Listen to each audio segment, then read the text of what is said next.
What is up, guys? Welcome to another edition of Faco Media. Get ready to join us on an exciting journey through the future of transportation. We're here at Micromobility America in beautiful Richmond, California, where the latest and the greatest in micromobility innovation is on full display. From electric scooter, e-bikes, and micromobility vehicle to everything in between.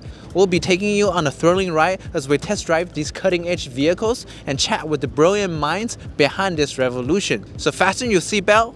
Actually, in this case, tighten your helmet as we dive into the world of micromobility.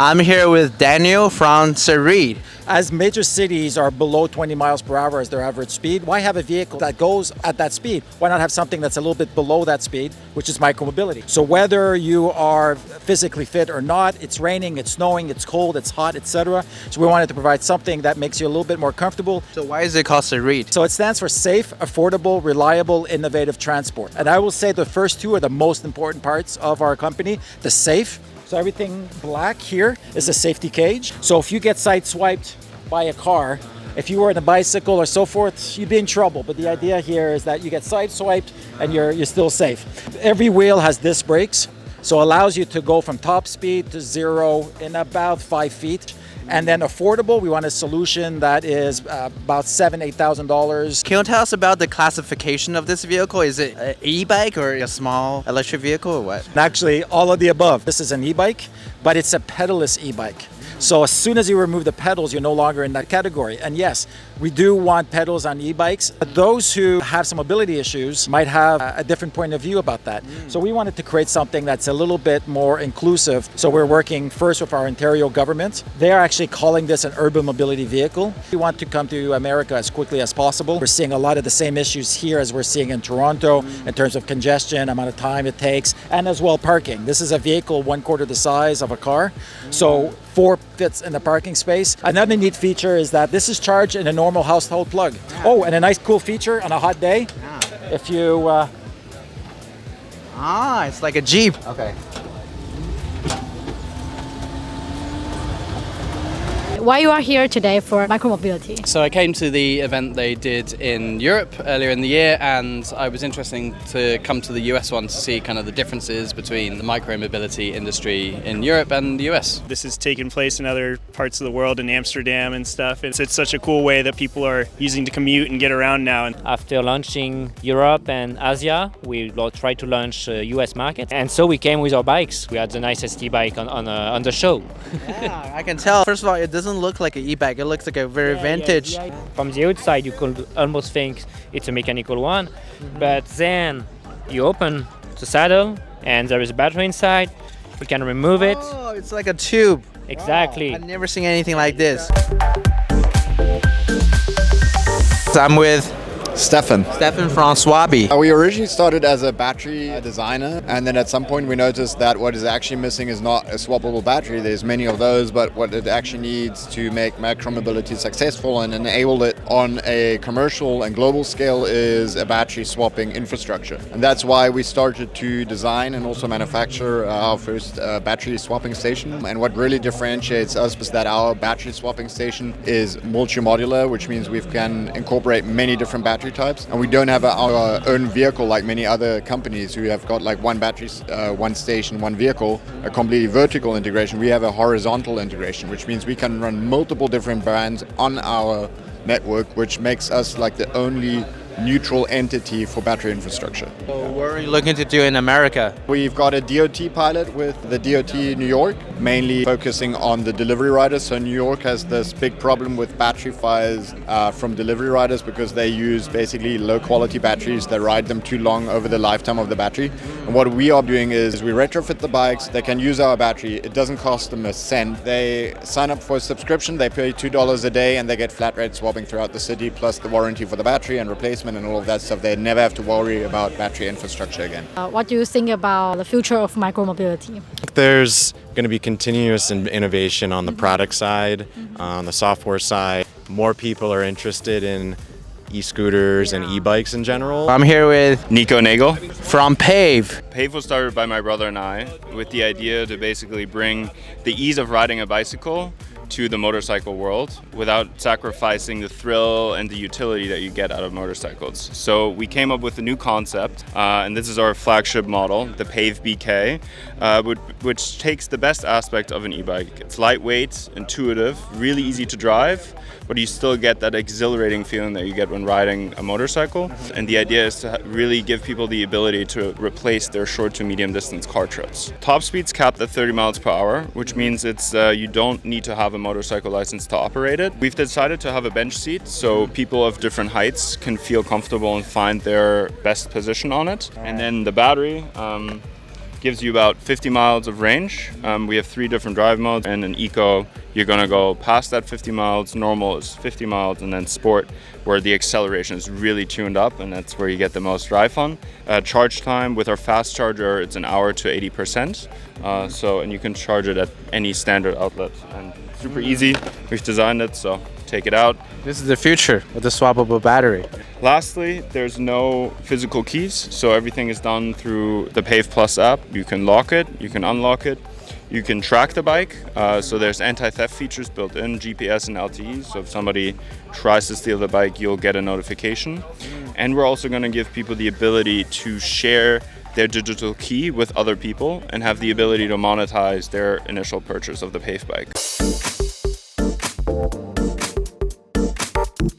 Hi, my name's Alex, HindSight. How did you start your company? I was a cyclist and I almost got run over by taxis a lot. And I realised that every other vehicle on the road has mirrors, and as a cyclist I didn't have any good options. And I thought, well, I need to solve that problem once and for all. So we developed HindSight glasses. So these look like ordinary sunglasses, but they've got patented technology inside them that lets you see behind you. Would you like to try them on? Yes, let's do it. As you keep your head still initially, head still, and just turn your eyes left and right. Ah, I see it. Yeah. You see the mirrors? And look, we can prove that this works. So, Okay. look at me, tell into the microphone how many fingers I'm holding up. Okay. 2, 4, 10. Yeah, it works. I feel like this can work for a lot of different things, a lot of different applications. The line is, HindSight doesn't endorse any non-sporting applications. It's all about cycling, all about e-mobility, all about scooters. I'm 65 years old. I'm thinking about when I have to be on a fixed income when I retire, and this is so exciting to me to think that I could get around without using a car all the time. I teach over here at Greenwood Academy because a lot of our students are not that wealthy. They're on the lower income, and so that would be a nice way for them to be introduced to it and get to work on time, and it could make a big impact on their life. We park and charge electric scooters, bikes, wheelchairs. I'm with Peter from KuhMute. We started this company back in 2018. It was actually a thesis project of myself when I was an undergrad for electrical engineering. And really the problem we're trying to solve is right now, there's no place to go park and charge your electric scooter or my electric scooter or a Bird or a Lime. Any type of gig economy worker that's taking those scooters back to a warehouse is super expensive, and that's why most of these rideshare companies are having issues becoming profitable. We've created an agnostic charging network where you can park and charge pretty much anything smaller than an electric car. Since we're charging out in the field, we help drastically lower their cost of operations. So to charge them, they need to adapt to a certain charging standard, right? Yes, so we call our standard the Micromobility Charging and Locking Standard, or MCLS for short. And as long as they have the adapter that's on that vehicle, they're able to park and charge at our charging hubs. When we're trying to take the Tesla approach to this, to recreate a super clean, easy to use charging hub where you just simply roll your scooter into the hub and it automatically locks and begins charging. So the biggest problem we're tackling is creating a standard for locking and charging. And once we do that and have vehicle manufacturers on board and people identify us as a charging network, it'll help everyone from personally owned vehicles to rideshare vehicles just have a better experience for everyone.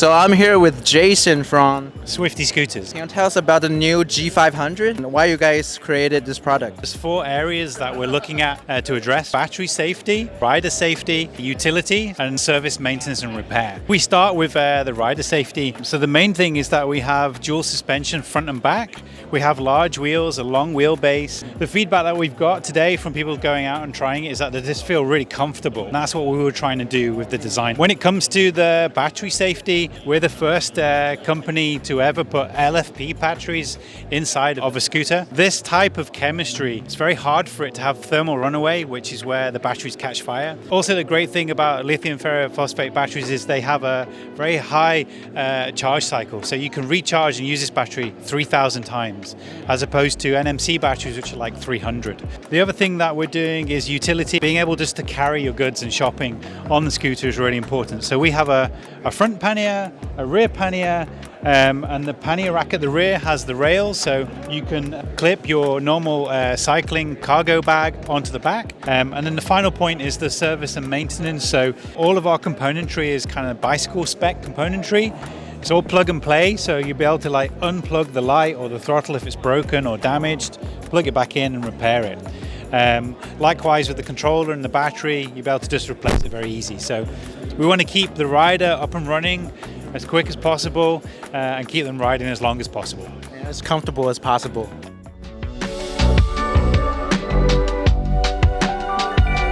I'm here with Daniel from Wombi. So how did you start your company? So back in 2019, my brother and I were talking about lots of conversations around what the future of transport might look like. Out of those conversations, we decided that light electric vehicles were a big part of the future of mobility and decided to write a business case about that. Out of that, we kind of came up with 2 things: that a small format electric cargo bike, like you can see here, was a real kind of life hack for getting around urban environments. And then the second thing was that there were many barriers to entry. Price point, ongoing servicing and maintenance. And so out of that, we designed a subscription product. And so effectively, we do really useful cargo bikes and we do them on a fully flexible subscription. So what made you decide to come to Los Angeles as your first international market? So we're in 3 cities in Australia. And then we're looking at, I guess, the types of people, the maturity of the market that existed in Australia. And we looked at the US and saw very similar characteristics. And we thought Southern California was a really good place to start because it's quite bikeable. And there's lots of people who are motivated to make a change. So what's the advantage of leasing versus buying an e-bike? The core benefits of the subscription are paying monthly. All of your insurance, maintenance, roadside assistance is all included. You can switch between models of bike and switch between accessories configuration. So you have an issue with your bike, we'll come to your house and fix it and get you back on the road as quickly as possible.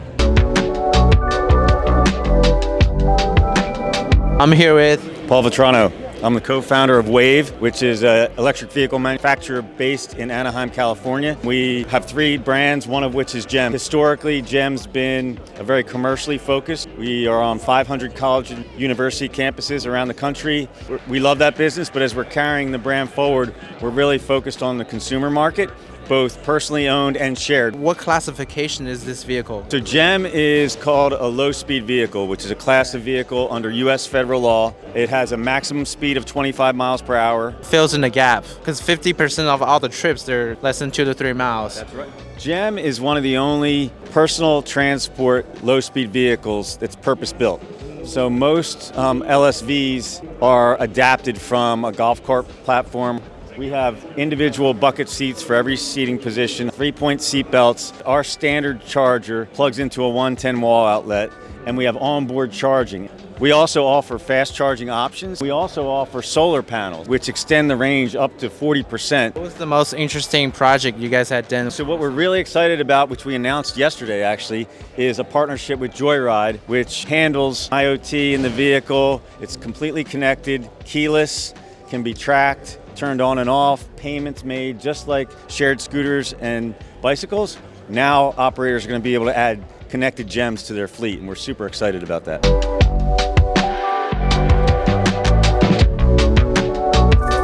With Jared from Sartee Bikes. I'm the founder and CEO. So the first bike I built was for my daughters. My daughters are 3 and 5, and I built a front-loading cargo bike to take them around.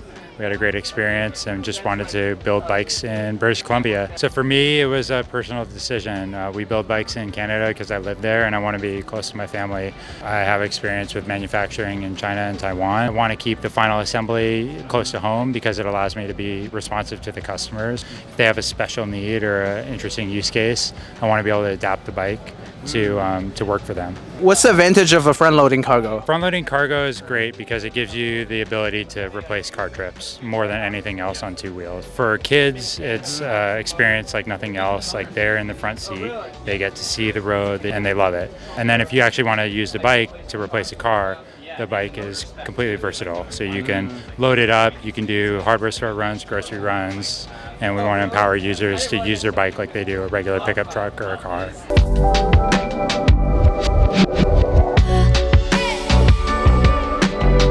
And that's a wrap on our adventure at Micromobility, where innovation meets sustainability. We'd like to extend a special thank you to all the incredible vendors who gave us their insights and showcased their incredible products. It's inspiring to see how these micromobility solutions are changing the way we navigate our cities. As always, this is VACO Media. We'll see you on the next video.